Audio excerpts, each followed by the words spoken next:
50 millions de dollars. C'est le prix que peut coûter un seul câble. Pas la grue, pas le navire, ni la plateforme de forage, seulement le câble. Mais ce n'est pas n'importe quelle corde. Il fait partie d'un système ultra complexe dont dépendent des vies humaines, des centaines de tonnes de charge et des projets multimillionnaires. Comment le métal commun est-il transformé en une fibre capable de supporter des projets de plusieurs milliards? Aujourd'hui, nous allons vous montrer comment ces géants sont créés avec du métal, de la précision et de la tension. Nous allons entrer dans les coulisses de la production de câbles de très haute résistance, utilisés dans les grues maritimes pour soulever des modules sur des plateformes pétrolières, dans l'exploitation minière, dans l'installation d'éoliennes en haute mer et dans la construction de ponts et de gratte-ciel.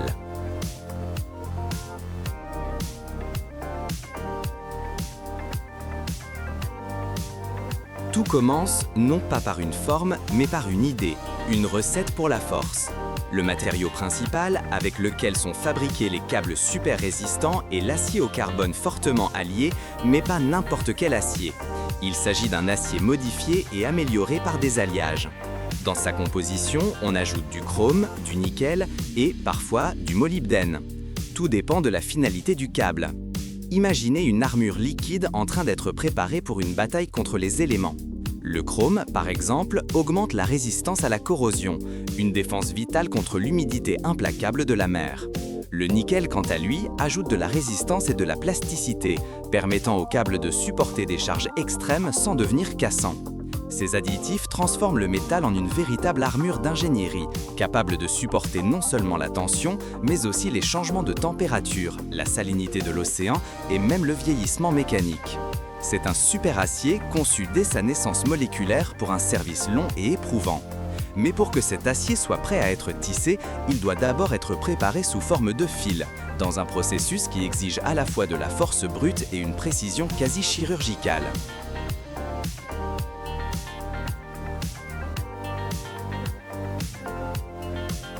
Le voyage commence par la première étape, le laminage. Les pièces d'acier brut, encore massives et informes, sont passées à travers des rouleaux gigantesques. À chaque passage, les rouleaux, avec une force incroyable, compressent et étirent le métal, réduisant progressivement son diamètre jusqu'à la taille exacte souhaitée. C'est une démonstration de puissance contrôlée, où la force de milliers de tonnes est appliquée pour sculpter le métal. Après la force, vient le feu. Vient l'heure de la trempe thermique. Le fil est chauffé dans des fours à de très hautes températures, puis est brusquement refroidi. Ce choc thermique contrôlé n'affaiblit pas le métal. Au contraire, il réorganise sa structure interne, rendant l'acier simultanément dur, comme le roc, et élastique comme un ressort. C'est cet équilibre qui lui permettra de se plier sous charge sans jamais se rompre. L'étape suivante est le revêtement, une peau protectrice pour le géant. Selon les conditions d'utilisation, le fil peut être galvanisé, recevant une couche de zinc pour le protéger contre la corrosion, ou recouvert d'un polymère pour travailler dans des environnements agressifs, comme l'eau de mer. Même après toutes ces procédures, ce n'est pas encore un fil prêt à l'emploi. Vient maintenant le calibrage par ordinateur. Chaque fil est vérifié par des machines de haute précision. Ces machines mesurent non seulement le diamètre en microns, mais aussi les micro-courbures, la tension et la symétrie. Imaginez que même un écart d'1 centième de millimètre peut être critique. Car plus tard, des milliers de fils comme celui-ci seront unis en un seul câble. Un seul segment faible devient un point de rupture potentiel. Et si le câble se rompt sous charge, cela ne signifie pas seulement une panne, mais des millions de pertes, la paralysie d'un projet ou même une menace pour la vie des personnes.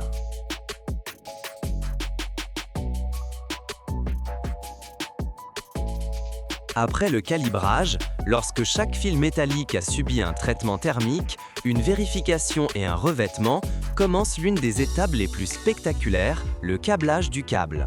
Et non, il ne s'agit pas simplement de tordre les fils. C'est un système mathématiquement calculé de tension, d'angle et d'interaction de centaines d'éléments. La base de chaque câble est l'âme. Elle peut être en acier ou organique selon sa finalité.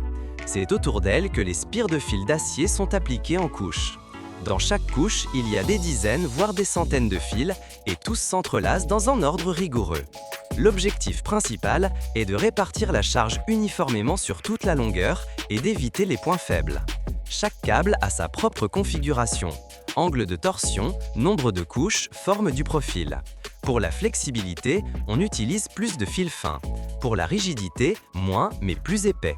Par exemple, un câble pour soulever des équipements de forage doit supporter non seulement la traction, mais aussi la torsion, ce qui rend sa construction beaucoup plus complexe. Le câblage s'effectue sur des machines carrousel gigantesques. Elles tournent lentement tout en tirant les fils de dizaines de bobines. Une telle machine peut assembler un câble de plus de 100 mètres de long. En même temps, chaque fil est tendu avec une force précisément définie. Un système automatique régule cette tension en temps réel. Si au moins un fil est tordu, trop tendu ou au contraire, le câble peut perdre de sa résistance ou ne pas passer la certification. L'ensemble du câblage est accompagné d'une surveillance continue. Des capteurs enregistrent même les vibrations. En cas de défaillance, la machine s'arrête. Le contrôle humain ici est minimal. Les spécialistes supervisent uniquement la synchronicité générale et interviennent en cas de situations anormales. C'est une danse mécanique d'une précision colossale où des centaines de fils s'unissent pour ne faire qu'un. Il est intéressant de noter que certains câbles ont une structure combinée, une couche externe avec isolation polymère ou revêtement ignifuge et à l'intérieur des filaments métalliques aux propriétés différentes. De tels câbles sont utilisés dans les grues de pompiers, les équipements militaires ou même les plateformes spatiales.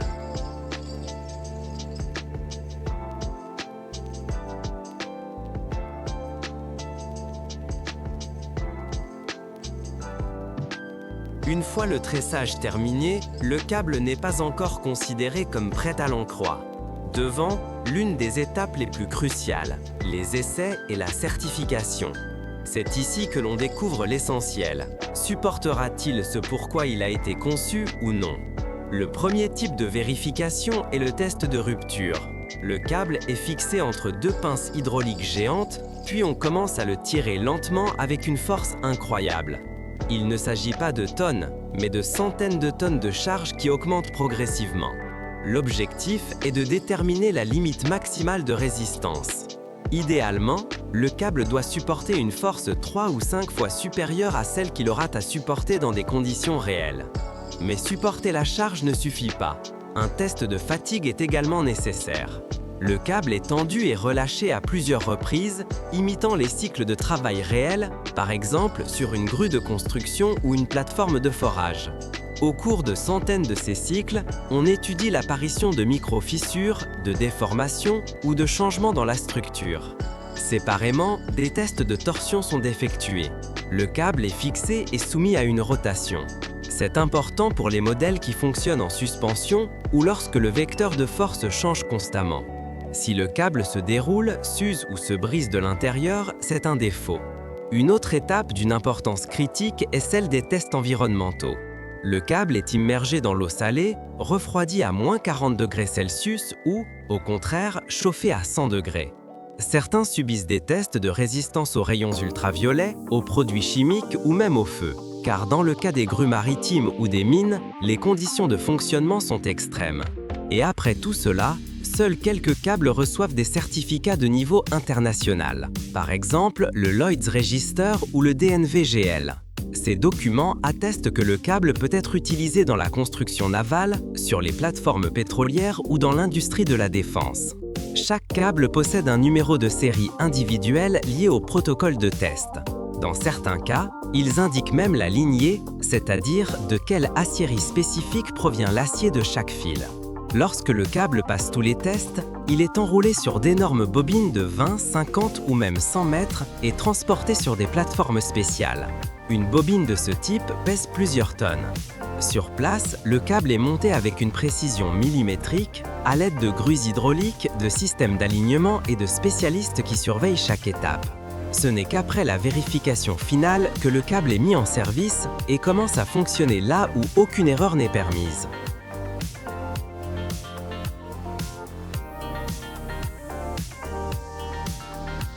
Mais si l'acier représente les muscles de notre monde, le verre en est les yeux. Et sa création ne requiert pas moins de prouesses d'ingénierie. Chaque année, dans le monde, l'industrie du verre transforme des montagnes de sable en plus de 150 millions de tonnes de produits cristallins. Imaginez une ville entière construite uniquement avec le verre produit en une seule année. Des fenêtres qui nous isolent du monde extérieur et remplissent nos espaces de lumière, aux délicates fibres optiques qui transmettent des informations à la vitesse de la lumière, le verre est un matériau fondamental dans notre civilisation. Mais comment parvenons-nous à transformer quelque chose d'aussi commun que le sable en objet d'une telle pureté, résistance et polyvalence ? Aujourd'hui, nous ferons un voyage au cœur d'une verrerie, où nous serons témoins de l'incroyable alchimie moderne, un processus où la science et l'ingéniosité transforment l'ordinaire en extraordinaire. Pour cela, une température supérieure à celle de la lave d'un volcan est nécessaire, 1600 degrés Celsius. Comment l'homme a-t-il maîtrisé ce feu infernal ?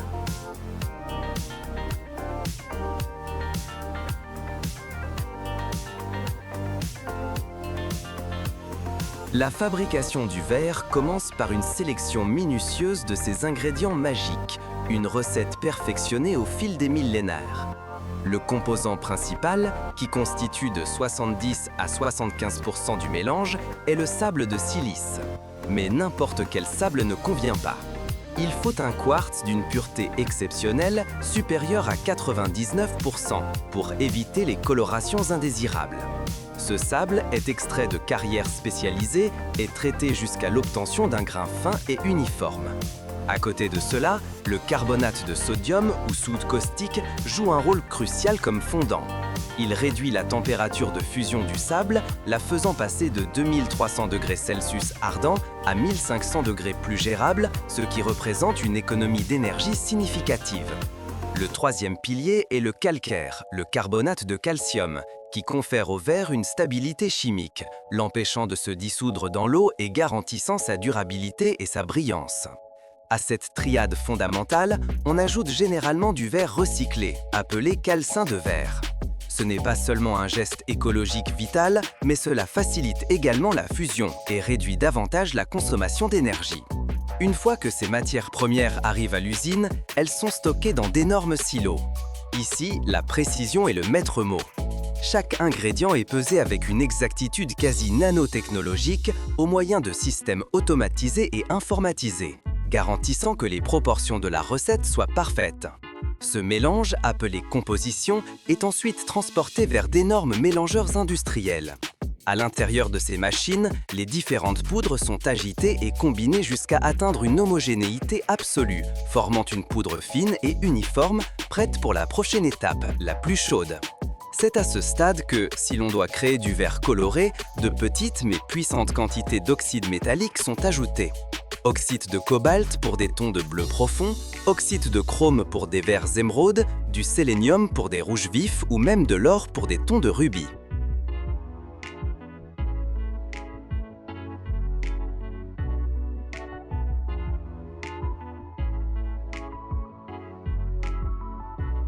Le cœur incandescent de l'usine est, sans aucun doute, le four de fusion. Ce ne sont pas de simples feux, ce sont des colosses de l'ingénierie, revêtus de briques réfractaires, capables de supporter des températures extrêmes et de fonctionner en continu pendant une décennie ou plus. La composition est constamment alimentée par une extrémité du four, qui peut mesurer des dizaines de mètres de long.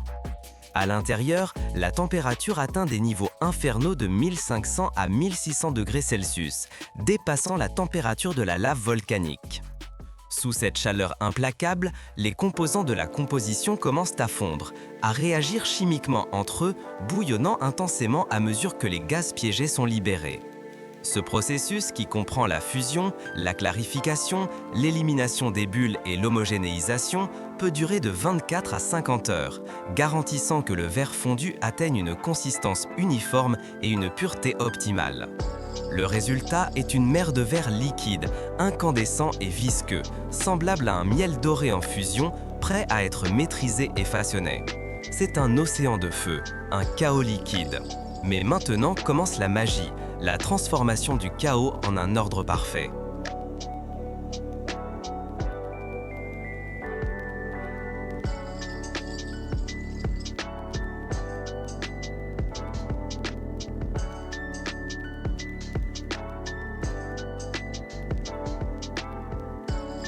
Pour la production de verre plat, celui que l'on trouve dans les fenêtres, les miroirs ou les tables, la méthode prédominante est le processus révolutionnaire float ou de flottaison. Inventé dans les années 50, ce processus consiste à verser le verre fondu du four sur un ruban continu et contrôlé au-dessus d'un grand bain d'étain liquide maintenu à une température précise dans une atmosphère inerte pour éviter l'oxydation. Comme le verre est moins dense que l'étain, il flotte à sa surface, s'étalant naturellement par l'action de la gravité et de la tension superficielle. Cela crée une feuille de verre avec un parallélisme parfait entre ses faces et une surface si lisse qu'elle ne nécessite pas de polissage ultérieur. C'est une danse élégante de la physique où deux liquides créent un solide parfait. L'épaisseur de cette feuille, qui peut varier de très fines feuilles de moins d'1 millimètre à de robustes plaques de plus de 2 cm, est contrôlée avec précision en ajustant la vitesse à laquelle le ruban de verre est tiré hors du bain d'étain. Ainsi naît le verre des gratte-ciel. Mais comment crée-t-on des milliards de bouteilles parfaitement identiques à la vitesse d'une mitrailleuse ?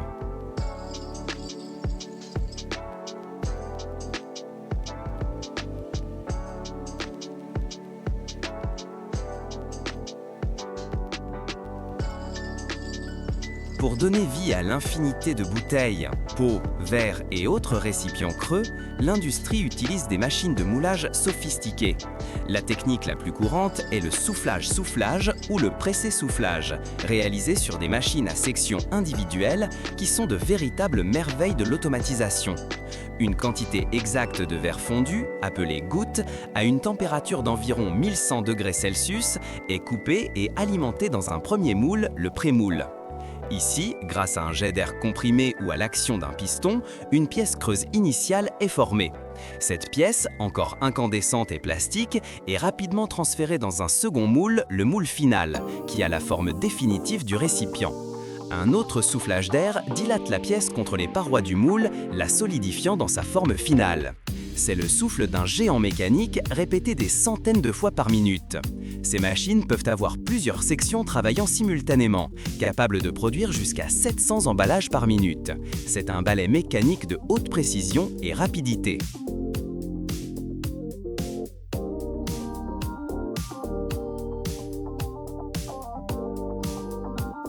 Indépendamment de la méthode de façonnage, le verre fraîchement moulé, qu'il s'agisse d'une lame continue ou d'une bouteille individuelle, est à une température très élevée et, ce qui est critique, contient des tensions internes significatives dues au refroidissement inégal de sa surface et de son cœur.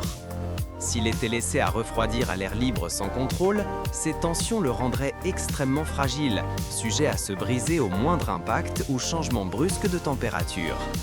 Pour éviter cela et conférer au verre sa résistance caractéristique, il doit être soumis à un processus de recuit.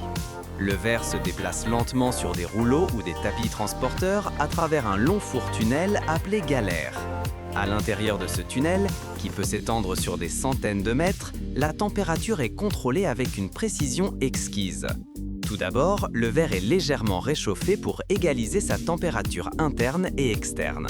Ensuite, il est refroidi de manière très progressive et contrôlée, un processus qui peut prendre plusieurs heures. Ce refroidissement lent permet à la structure moléculaire du verre de s'organiser et de se détendre, éliminant les tensions internes et lui conférant la stabilité et la résistance que nous connaissons. C'est un voyage à travers un tunnel de relaxation où le verre acquiert enfin sa véritable force. Maintenant, il est prêt pour l'examen final.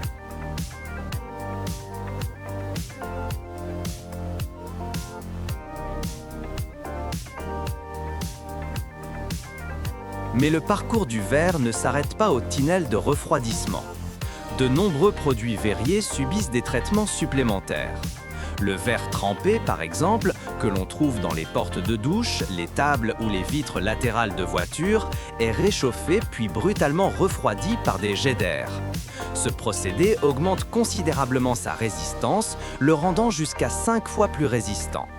D'autres types de verres sont revêtus de fines couches métalliques pour créer des miroirs ou des vitrages à contrôle solaire qui réfléchissent la chaleur, améliorant ainsi l'efficacité énergétique de nos bâtiments. Une fois que le verre sort du tunnel de recuit, déjà froid, stable et sans contrainte, il est prêt pour les étapes finales de finition et un contrôle qualité rigoureux. Les énormes plaques de verre flotte sont découpées sur mesure, avec des molettes en carbure de tungstène ou des disques diamantés, souvent guidés par laser pour une précision impeccable. Les bords peuvent être polis ou chanfronnés pour améliorer la sécurité et l'esthétique. Ensuite, chaque pièce, qu'il s'agisse d'une plaque ou d'un récipient, est soumise à une inspection minutieuse. Des systèmes modernes de vision artificielle, équipés de caméras haute résolution et de capteurs laser, examinent la surface et l'intérieur du verre à la recherche du moindre défaut. Bulles, inclusions, distorsions optiques, variations d'épaisseur ou toute autre imperfection. Tout produit ne répondant pas aux normes de qualité rigoureuses est immédiatement écarté et retourne au début du cycle pour être recyclé comme calcin.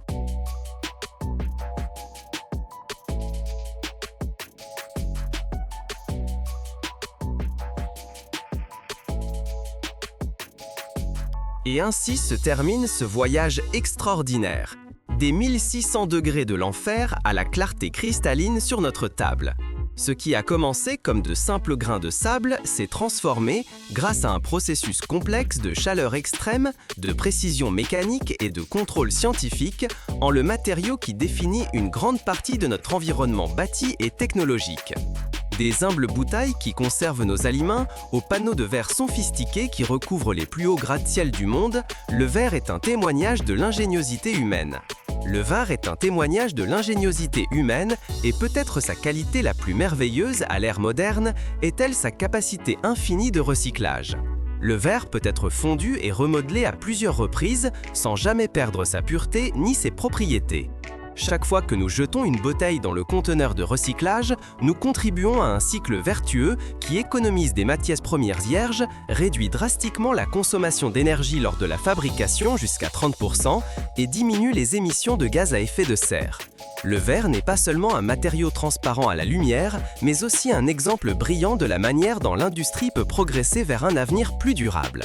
La prochaine fois que vous tiendrez un objet en verre, prenez un moment pour apprécier l'incroyable odyssée de sa création. Un matériau né du sable et du feu qui peut vivre éternellement, retournant encore et encore à la flamme pour renaître.